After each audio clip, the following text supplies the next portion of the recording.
everyone, let me introduce myself. My name is Safira Hairunisa. Di sini saya akan menjelaskan tentang pemakaman termahal khas Tanah Toraja atau biasa disebut Rambu Solo. Namun saya akan menjelaskan sedikit dahulu dalam beberapa aspek. Jadi untuk aspek yang pertama, saya akan menjelaskan mengenai sejarah dari Rambu Solo ini tersendiri. Jadi, Rambu Solo ini merupakan upacara pemakaman adat yang mengharuskan keluarga almarhum mengadakan pesta sebagai tanda penghormatan terakhir pada mendiang yang sudah meninggal. Upacara adat Rambu Solo ini sudah dimulai kira-kira dari abad ke-9 dan dilaksanakan turun-menurun hingga saat ini. Dan kemudian yang kedua, ada makna apa makna dan keunikan dari upacara Rambu Solo ini. Jadi Rambu Solo ini ialah merupakan upacara pemakaman termahal dan terunik yang biasanya ini ada kerbau yang disembelih saat dilaksanakan pemakaman, dan semakin mahal atau semakin baik yang dikeluarkan, konon katanya semakin cepat arwah orang yang meninggal akan sampai menuju ke alam roh. Kemudian yang ketiga, ada tata cara dan barang-barang apa saja yang biasanya diperlukan untuk upacara Rambu Solo ini.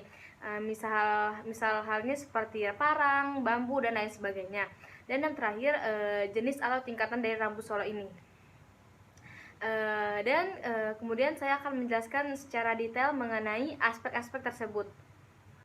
Dimulai dari sejarah dari Rambu Solo, yaitu Rambu Solo merupakan upacara pemakaman adat yang mengharuskan keluarga almarhum mengadakan pesta sebagai tanda penghormatan terakhir pada mendiang yang telah meninggal. Upacara adat Rambu Solo ini sudah dimulai kira-kira pada abad ke-9 dan dilaksanakan turun-menurun sampai saat ini. Secara harfiah dalam bahasa Toraja, arti kata Rambu Solo adalah asap yang arahnya ke bawah. Maksud dari asap yang arahnya ke bawah adalah ritus-ritus persembahan atau asap untuk orang yang mati dilaksanakan sudah pukul 12.00 saat matahari mulai turun atau terbenam. Istilah dari Rambu Solo sendiri terdiri dari 3 kata, yaitu pertama aluk atau keyakinan, kemudian yang kedua adalah rambu, asap atau sinar, dan yang ketiga adalah turun. Dengan demikian, aluk Rambu Solo diartikan sebagai upacara yang dilangsungkan saat sinar matahari mulai turun atau terbenam. Selain aluk Rambu Solo, upacara adat ini juga memiliki sebutan lain, yaitu aluk rampe matampu. Aluk atau keyakinan, rampe sebelah atau sebagian, dan matampu adalah barat. Jadi aluk rampe matampu adalah upacara yang dilangsungkan di sebelah barat rumah. Upacara Rambu Solo biasanya dilakukan dengan memperhatikan strata sosial orang yang meninggal. Apabila mereka termasuk dalam kelompok berada atau bangsawan, maka upacara Rambu Solo biasanya akan dilangsungkan dengan cara yang mewah. Tujuannya adalah untuk menunjukkan bahwa mereka memang berasal dari kelompok atau bangsawan bagi keluarga yang sedang mengadakan Rambu Solo. Biasanya akan diberikan 2 jenis dari keluarga atau kenalan pada orang yang sedang melakukan Rambu Solo. Hewan yang biasa diberikan adalah babi atau kerbau. Tujuan pemberian hewan ini sebagai tanda kasih dan turut bertugas sebagai kerabat. Kemudian yang kedua, ada keunikan dan makna dari Rambu Solo tersebut. Kenapa harus dilaksanakan upacara ini? Karena menurut masyarakat Tanah Toraja, seorang yang sudah meninggal itu belum akan mendapatkan kesempurnaan kalau tidak menjalani acara pemakaman ini. Karena kalau belum dimakamkan secara Rambu Solo, jasad orang yang sudah meninggal itu akan tetap dianggap hidup, sehingga dianggap layaknya keluarga yang sedang sakit di rumah, sehingga layaknya seorang yang tidak bisa melakukan apa-apa selain tidur. Dan jenazah orang yang meninggal itu biasanya diletakkan di sebuah rumah dan dibalutkan kain kafan hingga pelaksanaan Rambu Solo ini tiba. Kemudian, kenapa semua sisa hasil usaha orang Tanah Toraja dilakukan untuk penguburan? Ucap seorang masyarakat. Karena harta harus dikembalikan kepada masyarakat dalam bentuk sosial supaya membiasakan anak-anaknya atau mendiang tidak tergantung pada warisan, ucap salah satu masyarakat sana. Biaya yang dibutuhkan untuk perayaan upacara Rambu Solo tergolong sangat tinggi atau mahal. Apabila dilihat dari perspektif ekonomi, semata kegiatan tersebut dapat dinilai sebagai suatu pemborosan karena biaya yang dikeluarkan sangat besar. Bahkan untuk mengumpulkan biaya tersebut dilakukan selama berbulan-bulan, bahkan bisa hingga bertahun-tahun, sehingga dapat dikatakan mencari kekayaan hidup untuk digunakan dalam upacara kematian. Namun upacara tersebut tetap dilaksanakan berapapun biaya yang dikeluarkan atau yang dibutuhkan, karena pengorbanan biaya tersebut memiliki makna tersendiri bagi masyarakat Tanah Toraja. Biaya yang besar dalam upacara Rambu Solo adalah untuk melakukan pengorbanan utama berupa penyembelihan kerbau, belang atau tedong bonga. Selain melakukan pengorbanan kerbau belang, juga dilakukan mengorbankan kerbau biasa dan babi yang jumlahnya tergantung kemampuan keluarga. Semakin mampu keluarga, semakin banyak yang dikorbankan. Kemudian biaya yang besar dalam upacara Rambu Solo ternyata memiliki makna untuk mengumpulkan keluarga. Rentang waktu yang panjang atau saat kematian dengan saat upacara pemakaman dimanfaatkan oleh keluarga untuk mengumpulkan dana yang akan digunakan dalam upacara Rambu Solo. Lamanya waktu digunakan sebagai cara untuk melakukan perencanaan yang baik serta melibatkan seluruh anggota keluarga. Berkumpulnya keluarga dalam masyarakat Tanah Toraja disebut sebagai kombongan atau gotong royong atau perkumpulan. Perkumpulan menjadi ciri budaya masyarakat Toraja dimanapun tempatnya. Jika dalam suatu daerah terdapat masyarakat Tanah Toraja, maka di situ mereka membentuk kelompok atau persekutuan Toraja. Hal itu digunakan sebagai upaya kebersamaan sebagai persiapan untuk saling membantu dan menanggung bersama kesulitan antar keluarga.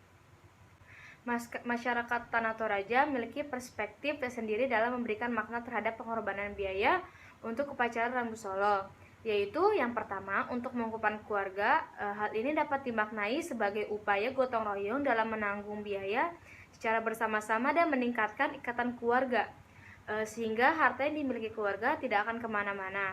Yang kedua, untuk menunjukkan strata sosial dalam masyarakat.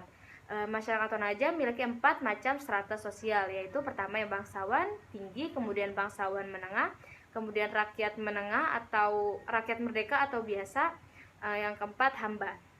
Untuk menunjukkan strata bangsawan, bangsawan tersebut dibuktikan dengan upacara yang besar dan harus mengikuti aturan adat yang ada.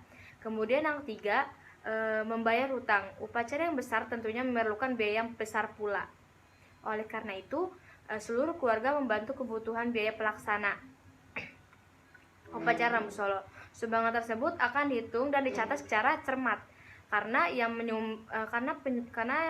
penerima sumbang harus mengembalikan dengan bentuk dan jumlah yang sama ketika para penyumbang mengadakan acara yang sama. Oleh karena itu, sumbangan yang diberikan bermakna utang yang harus dibayarkan di masa mendatang.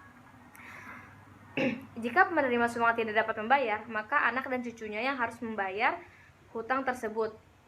Secara kontekstual, upacara Rambu Solo menunjukkan adanya kepercayaan kehidupan setelah kematian yang sekaligus menunjukkan adanya religiusitas masyarakat. Religiusitas tersebut telah ada sebelum zaman peradaban. Kemudian yang ketiga, tata cara dan barang-barang yang akan diperlukan saat upacara. Setelah melakukan pertemuan persiapan akan dilanjutkan dengan membeli banyak barang atau peralatan ritual dan membuat sebuah pondok upacara. Pembuatan pondok upacara ini dilakukan untuk dikerjakan oleh pihak keluarga untuk menyediakan akomodasi bagi tamu yang akan datang dan diundang. Karena nantinya tamu itu akan menjadi saksi jalannya upacara Rambu Solo yang sangat penting ini. Tetapi banyak sekali perbedaan upacara Rambu Solo ini dari komunitas Tanah Toraja. Namun walaupun begitu, tujuan utama dari diadakan upacara ini tetap sama. Setelah mendekati tempat upacara Rambu Solo itu, ada sebuah tongkonan kecil, dan tongkonan kecil itu terletak di antara tongkonan-tongkonan besar, dan di tongkonan kecil itu jenazah yang diupacarakan di Rambu Solo akan diletakkan, sementara di jenazah diletakkan di tengah-tengah tongkonan-tongkonan. Kemudian Kaum wanita sibuk mempersiapkan makanan untuk para tamu yang akan datang nantinya. Masakan tersebut biasanya didominasi oleh olahan daging babi karena memang hewan babi merupakan masakan favorit yang paling ditunggu-tunggu oleh para tamu. Tamu-tamu itu sendiri biasanya akan menempati satu tongkonan dari tongkonan yang mengelilingi tadi. Saat menunggu masakan selesai, para tamu diminta membuat lingkaran mengelilingi tongkonan yang berisikan jenazah sambil bergerak arah berlawanan jarum jam, kemudian diselingi dengan pembacaan beberapa mantra. Kemudian upacara ini dilanjutkan dengan pemberian khotbah dan upacara secara Kristiani yang dipimpin oleh seorang pendeta. Setelah khotbah selesai, kaum wanita yang sudah mempersiapkan makanan tadi akan keluar dari dapur dan membawa masakan ke tiap-tiap tongkonan. Dan para tamu kerabat dekat dipersiapkan menyantap makanan tersebut. Dan setelah makan siang, upacara ini dilanjutkan dengan sesi foto-foto keluarga jenazah. Mulai dari muda, tua dipersilakan mengabadikan gambar bersama tongkonan yang berisi jenazah tersebut secara bergantian. Setelah itu mereka mengelilingi jenazah lagi dan menyebutkan beberapa mantra di upacara tersebut. Yang lebih tepatnya mantra-mantra penghantar, dan yang menariknya saat memutarkan jenazah itu nanti akan ada salah satu orang dari keluarga jenazah yang akan menangis histeris secara tiba-tiba, dan orang tersebut menangis sambil memeluk tongkonan yang berisikan peti mati itu. Setelah itu peti jenazah dilepaskan dari tongkonan yang hingga tersisa peti dan pancanya saja. Kemudian peti tersebut dibawa ke lokasi makam yang berada di sekitar lokasi pemberkatan. Dan sebelum dibawa peti jenazah itu sengaja digoyang-goyangkan oleh tamu yang hadir, semua tamu yang hadir. Dan setelah itu barulah peti jenazah itu dibawa ke lokasi pemakaman. Setelah sampai di lokasi pemakaman, pancang peti itu dipotong oleh gergaji sehingga hanya meninggalkan peti jenazah saja. Dan peti tersebut tidak dikuburkan ke dalam tanah, melainkan karena dalam tradisi Tanah Toraja, makam dalam peti tadi justru peti jenazah dimasukkan ke dalam itu tadi menandakan bahwa sang roh sudah tidak ada lagi di dunia ini. Suku Toraja mempercayai bahwa jenazah tersebut sudah diantarkan oleh kerbau-kerbau yang dikorbankan untuk menuju ke alam roh. Dan setelah itu selesai upacara pemakaman Rambu Solo khas Tanah Toraja. Kemudian ada beberapa benda yang diperlukan untuk upacara Rambu Solo. Di antaranya yang pertama itu lakbo atau parang. Pada pelaksanaan upacara Rambu Solo, parang atau lakbo digunakan untuk menyembelih hewan seperti kerbau atau babi yang dikurbankan oleh keluarga, memotong bambu dan lain-lain. Kemudian yang kedua itu ada talang atau bambu. Masyarakat Kelurahan Padangiring sampai pada saat ini masih memanfaatkan sumber alam seperti bambu untuk kegiatan adat upacara seperti upacara Rambu Solo ini. Pemanfaatan bambu selain digunakan untuk pembuatan pondok, dapat pula digunakan untuk memasak daging babi dengan campuran sayur miana maupun daun pepaya. Kemudian yang ketiga itu ada bayu lotong atau baju hitam. Masyarakat Toraja apabila berada di tempat duka cita atau kematian dominan menggunakan baju hitam. Warna hitam melambangkan kematian dan kegelapan. Pakaian serba hitam atau mak lotong-lotong digunakan oleh keluarga yang berduka, juga para pelayat sebagai wujud duka cita karena kematian. Kemudian yang keempat ada sambu lotong atau sarung hitam.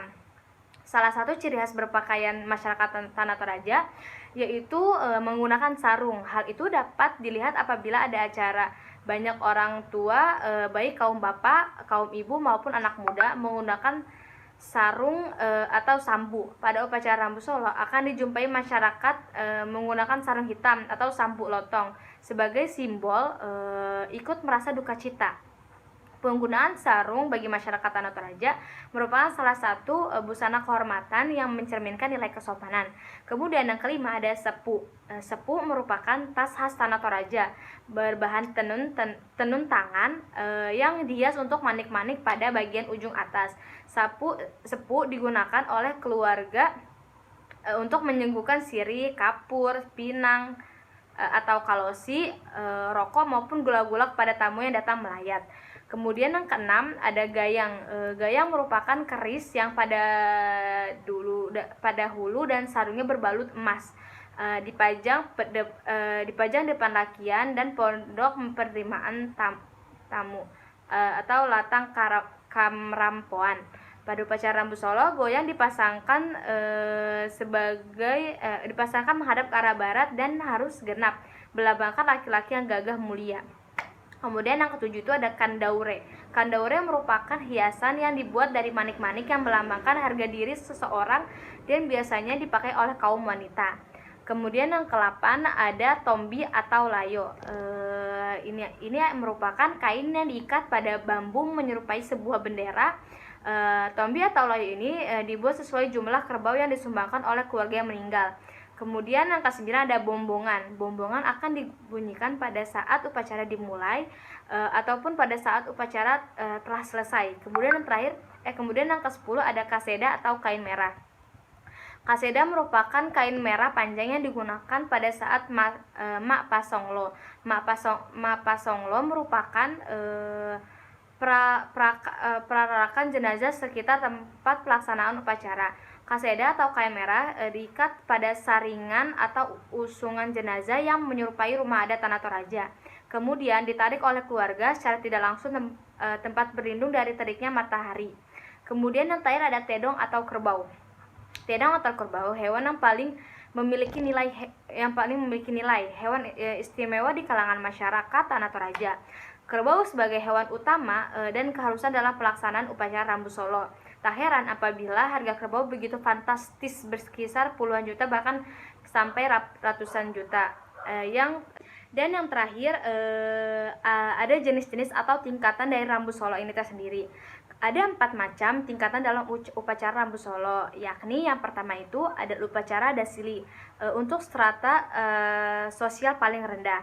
Kemudian yang kedua ini ada dipasang bogi untuk rakyat biasa, hanya dilakukan 1 malam. Kemudian yang ketiga ini ada upacara di batang atau digoya tedong. Upacara untuk bangsawan menengah dan bangsawan tinggi yang tidak mampu.